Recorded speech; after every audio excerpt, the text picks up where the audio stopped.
welcome to DTLT today. I'm Tim Owens. This is Andy Rush, as you know, and we've got a really exciting topic for today. I've been talking a little bit in the office with some colleagues about this piece of software called Learning Catalytics. It's a piece of software out of Harvard University, a faculty member there who actually came to Mary Washington about 3 years back to speak to us, Eric Mazur. And so I don't have him on the line, but I've actually got Brian Lukoff on the line with us, and he's going to talk to us a little bit about the software. So how's it going, Brian? Great. So how are you? I'm doing well. So if you could, just for our audience members, talk to us a little bit about what Learning Catalytics is. Sure. So Learning Catalytics, it's basically a platform for managing an interactive classroom. So the core functionality is a audience response system where students can participate in class, but not using clickers, using the consumer devices they're already bringing to class. So students can use their iPhone, their iPad, laptop, Android phone, whatever that they're bringing to class that's web-enabled. And then what we can do is, since they're using a consumer device that has a rich interaction with it, we can do much more than just multiple choice questions. So we can have students doing questions where they use their finger on their screen or click their mouse to sketch a graph or show the direction of a vector or enter algebraic responses, or all sorts of much richer, more authentic interactions than you can do with a typical clicker system. And then what we've actually done is built on top of that a platform for really going beyond just responses to really let the instructor really create a much more exciting interactive environment. So, for example, one of the things that Eric Mazur developed over the past couple of decades has been this peer instruction teaching methodology, where you use audience response systems to ask students questions, but instead of just asking students a question and then putting up, say, the distribution of responses and saying, okay, well, the answer is B, let's move on, you actually put up the question, have students respond, and then say to students, okay, turn to your neighbor and try to convince your neighbor that your answer is correct. And so what you typically see when you do this is that when you ask students to respond to the question again, the percent correct goes way up because students are just better at explaining things to each other than often than instructors are. And so this is a really effective teaching methodology that's been validated by a lot of research.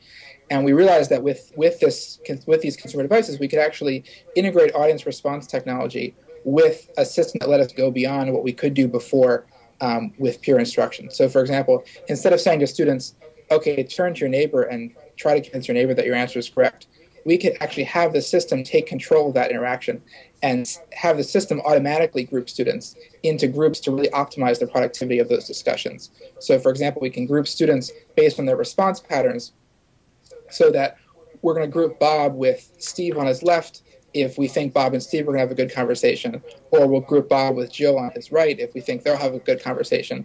And each student gets individual messages on their display saying who they should be talking to. So we can basically let the instructor create a really rich classroom environment with lots of different kinds of interactions without creating a very complex classroom. They basically have to use one piece of technology. So that's interesting. So you're saying that the software then figures out who the person should be talking to. What's the kind of idea, like, how does the software do that? I mean, what data is it using, I guess, is my question. Yeah, so we're actually, part of our ongoing research in our research group is actually looking at what are the best algorithms to use to group students effectively for effective discussion. But our preliminary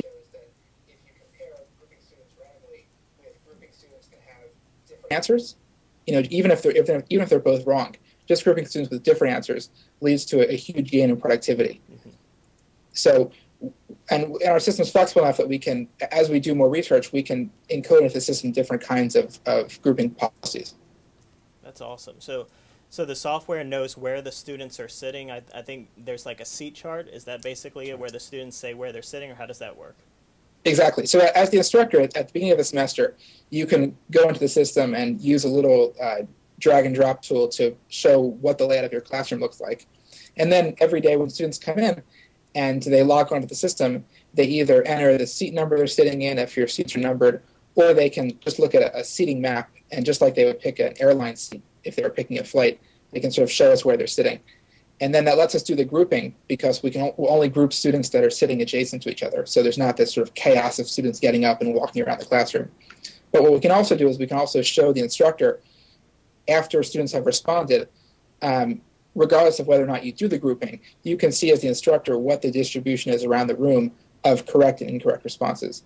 So you can see this seat map light up with red and green boxes, and you can get a sense of where the right and wrong answers are around the room. So let's say students are having a discussion, and maybe you have 60 seconds as an instructor to walk around and listen to student conversations and maybe drop a few hints here and there. Looking at this map gives you a sense of where you should go to. So often you might find that there might be pockets of places in the room where you have all the students sitting around each other that all have the wrong answer.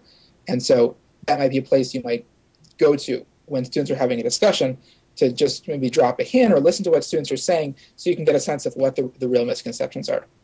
Yeah, one thing I love about the software, I've been playing with it for just a little over a week now, week and a half, and one thing that really strikes me is that it's not, as you said, just polling software. A lot of professors come to me and they go, well, I want to poll, and have you heard of Poll Everywhere, the website, and this and that, but it's just sort of, that's fine if all you want to do is polling, but it seems like your software looks at it completely outside of the technological aspect and looks at it more from a pedagogical aspect. Is that right?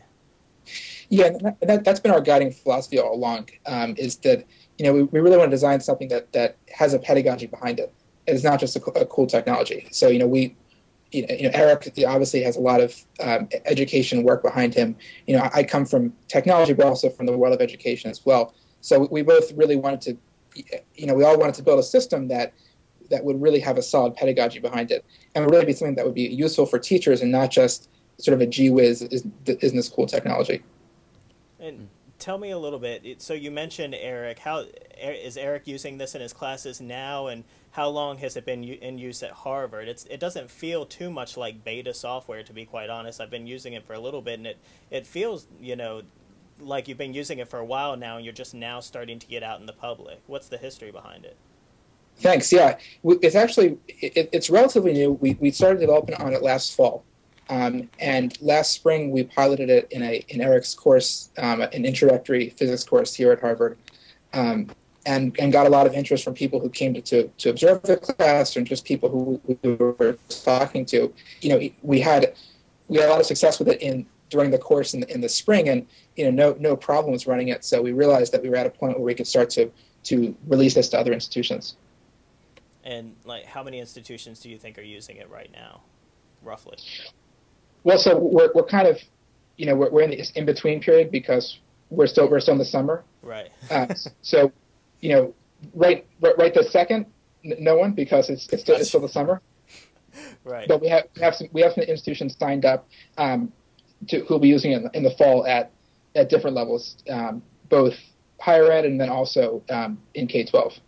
Okay. If any of our audience members were interested in this, where could they find more information about it and whatnot? What's the process? Yeah, so our website at learningcatalytics.com was where they can find out more information. They can we've put up a little screenshot tour so they can see what the product's about, and they can also from there request an invitation, and then we can potentially give them an instructor account so they can start playing around with the software. And I'll say from my personal standpoint, y'all have been awesome, because for me, just playing around with it for the past week and a half, I've sent in a few support requests, and you've been really quick to respond. It just seems, it doesn't have that feel of a company where you've got to put in a ticket and then hope that someone's going to read it and then go through their help desk with multiple support channels. And you've been emailing me directly back, sometimes within 20 minutes of when I, had a question about it. Or even when you didn't have a question. Or even, when I didn't even have a question, it's like, hey, we noticed this on our server that this happened. So kudos to you for that. Thank you. Yeah, that's something that's important to us. And I think, as an instructor, when you use the technology, you want to be sure that, the people who are behind the technology are going to support it and can get a stand behind it. And that's what we aim to do. And, speaking of buying, so I know it's not free, and you talk to me a little bit about the model of how people go about, paying for it and support for it and that kind of thing, just so people know. Sure.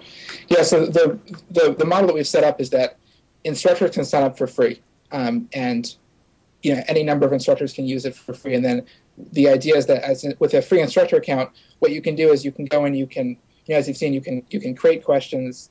You can see what it's like to deliver questions, because your instructor account also functions as a student account. So you can actually take your instructor account, grab your mobile device and log in as a student, and then actually see what it's like to participate in a class as a student. So you can see the full flow with a free instructor account. And then when institutions and instructors want to move to use it in their classroom, then we just charge for student accounts. And then, if people are interested in doing that, they should just get in touch with us, and we can work with them to develop a proposal for something that'll work in their institution. Awesome. Well, sounds good. Well, Brian, thank you so much for taking the time to talk to us. I think the software is awesome. I think our audience is going to benefit from knowing more about it and know more about you guys. And I'm excited that you took an idea that was interesting at Harvard, interesting in a classroom, and you've sort of blown it up to actually be something that, people can use in other institutions. I think that's great. Thank you. Thanks so much for having me. All right. Take care. See you, Brian. And we're done with DTLT today. Look, we want to have more topics of conversation like this. So if you have other people you want us to interview or anything that you're interested in, any questions real quick while I've still got Brian on the line. One person mentioned, is there any way we can see a demonstration of the software in a classroom environment? Do you have any videos online or anything yet? That's a good question. That's something we'll definitely consider going forward. And certainly in the fall, as people are using it, maybe we can get permission to videotape in the classroom. But we don't have that available yet. Okay. Any other questions from anyone? I know Rowan's in there. Todd had to jump out real quick, but I'll take more questions if anyone has them. An observation video, yeah. Did we kind of make it clear that it was kind of any device, any mobile device, anything that connects to the net is basically going to be... Yeah, so to be clear, they can use a laptop too if they don't have a smartphone or a tablet, correct? Yeah, laptop, smartphone, tablet. We actually had someone last semester on a Kindle. Oh, wow. So that works too. Okay. Certain kinds of questions, let's say there's some questions that take advantage of the fact that you have a touch screen or a mouse, so those won't work on the Kindle. But right. Sure. For the most part, any device that can connect to the internet will work. All right, awesome.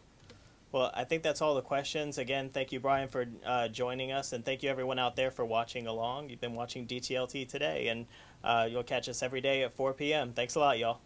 See ya.